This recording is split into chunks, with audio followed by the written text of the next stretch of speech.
What's up guys? For today's video, pag-uusapan natin ang tungkol sa kaka-open lang na LRT1 Cavite Extension Project. Kaya interested ka? Panoorin mo ang video na to.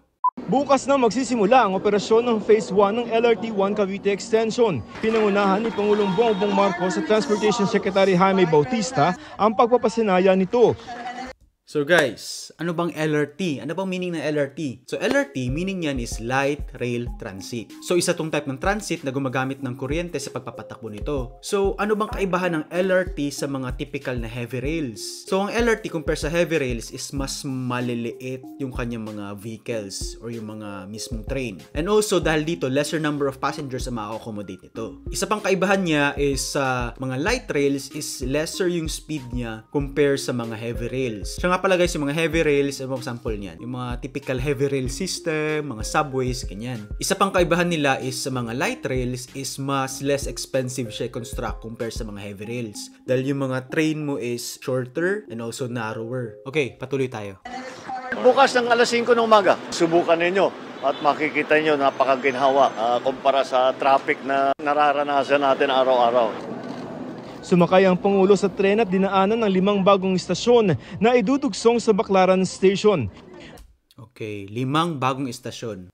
So may existing stations, then malamang extension project nga, 'di ba? So syempre kung magbe-build kang bagong stations, kailangan mo na magko-connecta sa kanila, yung tracks ng rail system mo. Naalala ko dati yung kino-construct pa tong project na to. May nakita ko mga videos ng mga launchers na ini-install yung mga girders nitong LRT na to. Magandang engineering method yun dahil less impact sa traffic and less impact sa mismong public. So bago natin pag-usapan yung method na yun, ano nga bang girders? So yung girders yung nag-act as a structural support para suportahan yung mga load-bearing weight sa ibabaw nitong structure na to. Typically, ginagamit ito sa mga large structures tulad ng mga bridge, mga flyover, ganyan. So, yung mga loads na kinakarry ng girders na yan is sinatransfer niya to the columns all the way to the foundation. So, minsan guys, yung girders na pagkakamalanding beams. So, although may the same function sila, magkaiba yan sila. So, guys, ang main difference niya is ang girders, kaya niyang suportahan yung mga larger loads and also beams itself. But ang beams, hindi siya pwede mag-support ng girders. Bali, yung girders, yun yung main horizontal support ng structure. And yung mga girders pala na in-install dito, ang tawag nila is pie girders. So, ang main reason lang kaya tinawag siyang pie girders dahil yung tsura niya parang pie. Alam niyo yung ganun? Yun. Kaya pie girders ang tawag dyan. So, maganda dito guys, sa mga girders ito is gumagamit sila ng modular system. Ibig sabihin, prefabricated na siya. So, hindi mo na kailangan maglagay ng forms at magbuhos sa site na yan. Pwede mo nang i-fabricate yung mismong mga girders sa ibang location, then i-deliver mo na lang sa kung saan mo siya dapat i-install. So, paano bang process ng pag-i-install nito? So, tulad sinabi ko kanina, gumagamit sila ng mga launchers. So, yung launchers na yan, sinaset up yan sa site kung saan mo bibuild yung structure. Then, i-deliver yung mga prefabricated components, which is in this case is yung mga pie girders. Then on top of the launchers is merong mga trolleys, parang mga lifting trolleys. So yun yung magpipick up sa mga pie girders and siya na yung magli-lift hanggang sa kung saang level mo i-install yung mga girders na yan. Then after mo ma-install yung first segment, pupunta ka naman sa second segment, third, fourth, fifth, and so on. Paulit-ulit lang yan guys hanggang ma-install mo lahat ng mga girders na yan. So guys, aside from the girders, meron din mga pier head, pier column, tsaka yung mismong foundation. Hindi ko na i-explain yung isa-isa dahil mahaba. But yun yung mga typical parts ng mga structures na nagsusupport itong mga railing system. Guys, bago tayo mag-continue, paki-hit naman ang like button dyan. Malaking tulong na to sa video na to para mas ma-share pa sa mas marami pang tao. Kaya hit that like button, press that like button. Okay? Thank you. Mula sa pinakadulo nito na Dr. Santos Station sa Parañaque, kasunod ang Ninoy Aquino Avenue Station.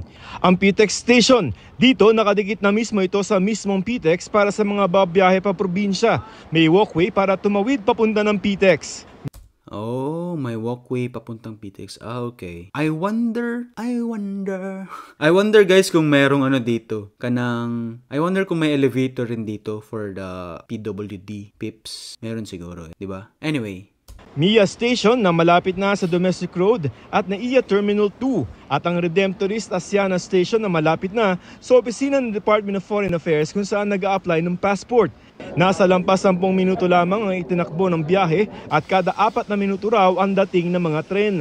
Okay guys, balik tayo na liya. Lamang ang itinakbo ng biyahe at kada 4 na minuto raw ang Ayan. So guys, kung makikita nyo yung naka-angle na parang ganun, ang tawag dyan is mga pantograph. So ang pantograph, yun yung kumukolekta ng mga kuryente from the overhead lines, then tinatransfer niya to the wheels para mapaandar itong mga LRT. So wala talagang ginagamit na gasolina dito, puro ano lang, kuryente lang. I wonder guys kung magkano ginagasta nila na kuryente per month dito, di ba? Then konting information lang guys, yung mga overhead lines na yan is mga high voltage lines yan. So delikado talagang hawakan yan. So syempre hindi mo dapat yan hawakan, di ba? But mind you guys, may mga taong sobrang curious, sinawakan tong mga lines na ganito. Wala, patay, tigok. Okay guys, patuloy tayo. 4 na minuto raw ang dating ng mga tren. Ito yung 4th generation train set ng LRT at ito yung klase ng mga tren na aandar doon sa LRT Phase 1 ng LRT Cavite Extension starting tomorrow. 45 pesos ang dulo-dulong pamasahe mula sa Fernando Poe Jr. Station sa Quezon City hanggang sa Dr. Santos Station sa Parañaque. At kung yung extension lamang mula Okay guys, nakikita nyo itong mga signs sa ibabaw. Additional information lang, ang mga tawag dito is wayfinding signs. Diba? Very straightforward. Ano pa itong mga signs na to? For wayfinding. So, paano mo malalaman na effective itong mga wayfinding signs mo? So, malalaman mo yan is kung kahit na naglalakad ka sa, for example, sa LRT station, kahit naglalakad ka, hindi mo na kailangan tumigil para basahin pa kung anong meron sa mga signs na to. Kahit naglalakad ka, ito pala ang papuntang CR. Ito pala ang mga ganito, ganyan. Naalala ko dati may project akong ginawa na wayfinding sign. Napakadali lang. Hindi naman siya ganong engineering related, but then, napakakote ba? Ay, kote. Ano ka nang ano ba? Kailangan mo talaga siyang tutukan dahil kasi yung mga nag-a-approve nito, pihikan. So, kailangan yung mga fonts ng sign is gusto nila, yung color contrast, blah blah blah, kailangan pasok sa kanilang gusto, ganun. So, yun lang. Gusto ko lang i-share. Okay guys, let's proceed. Redemptorist hanggang Dr. Santos, 20 pesos lamang ang pamasahe.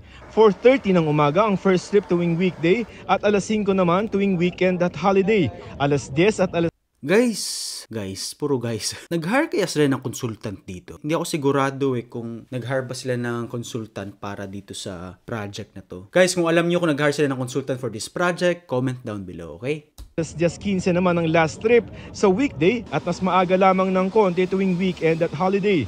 Tinatayang 80,000 na mga pasahero ang kaya nitong isakay araw-araw o katumbas ng 6,000 mga sasakyan sa kalsada. So, alam naman natin ang benefits ng mass transportation system, di ba? Kung isipin natin, kung sa 50 katao na nakasakay sa LRT na yan, kung may sasakyan silang kanya-kanya, 50 cars ang matatanggal mo sa kalsada. So, anong resulta niyan? Lesser road congestion, di ba? Pag mas konti ang mga sasakyan sa kalsada, ibig sabihin lesser mga gas usage. Pag ganun, lesser pollution, di ba? During the Christmas season, as you mentioned, sigurado mapapabilis yung mga biyahe nila. Kaya nga ang mga parokyano ng LRT excited na. Mas malapit kami doon. Mas malapit na. Kaya mas less na yung travel time sa jeep. Mas makakamura at mas di na jahe sa biyahe. Guys, anong jahe? Jahe? Lagi ko yung naririnig Ang jahe mo naman, anong meaning yun Jahe. Comment down below. No, yung kumbaga hindi na magta-traffic yung mga ganon. Nakabinbin naman sa ngayon ang 3 pang istasyon, isa sa Las Piñas at 2 Okay, guys, gusto ko lang to share pag merong mga railway construction or railroad construction, ang standard na ginagamit mo dapat na vest is kulay orange. Kasi nalala ko yung may pinuntahan kaming railroad construction, naka-yellow ko na vest, tapos dun, sinita ko nung inspector niya, Uy, malis ka dito. sa utak ko nun, ba't ako alis? Alis. Why? Why? Kasi pala daw, yellow yung kulay ng vest ko, dapat orange. Kasi sa mga railroad construction, yung kulay yellow is para rin siyang signal lights, di ba? So pwede yung mga train operators is ma-confuse sila. Uy, yellow. Sa malayo, akala na hindi tao, akala na sign yan, di ba? So ma-confuse sila. Whereas kung orange, mas highly visible siya. So dahil lang doon, kaya dapat orange ang kulay ng mga vest nyo. Okay, let's continue. Dawa sa mismong Cavite dahil sa issue sa right-of-way o lupang dadaanan ng train system. Pero pagtitiyak ng LRMC at DOTR, tatapusin nila ang proyekto. To complete a 12-kilometer extension, so up to Bacoor.